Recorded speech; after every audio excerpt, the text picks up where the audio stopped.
ሪል ስቴት ከመግዛታችሁ በፊት ይህንን ካላወቃችሁ ገንዘባችሁን ሜዳ ላይ እንዳፈሰሳችሁት ቁጠሩት። በየቦታው 35% ቅናሽ፣ የባንክ ብድር አለን፣ ቅናሹ ሊያበቃ ነው፣ ጥቂት ቀናት ቀሩት የሚሉ ማስታወቂያዎች በዝተዋል።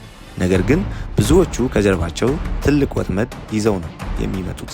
ያለቀለት ቤት ሳይሆን ሳይት ብቻ እያሳዩ የሚሸጡ ውል አክብረው የማያስረክቡ ኩባንያዎች ኑሮውን እንዳያቃውሱት ተጠንቀቁ። እርግጥ ነው ቃላቸውን የሚጠብቁና ታማኝ ኩባንያዎች የሉም ማለት አይደለም። የእናንተስ ተሞክሮ ምን ይመስላል? እኛም ደግሞ ካለን ተሞክሮ አንጻር እርሶም ይህን ማድረግ አለቦት እንላለን።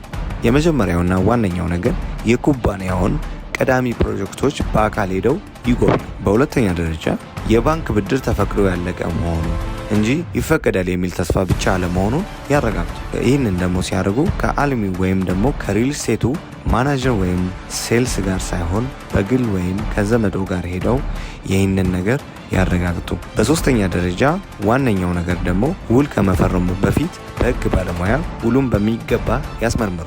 በመጨረሻም ያሉትን ጥሬ ገንዘብ ከማውጣቱ በፊት የትኛው ሪል ስቴት ታማኝ ነው የሚለው ላይ ግራ ተጋብተዋል? እንግዲያውስ ያለምንም ክፍያ እኛን ማማከር ይችላሉ።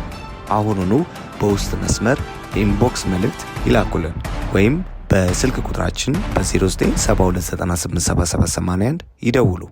ምርጫው ትክክል መሆኑን በጋራ እናረጋግጥ። እናመሰግናለን።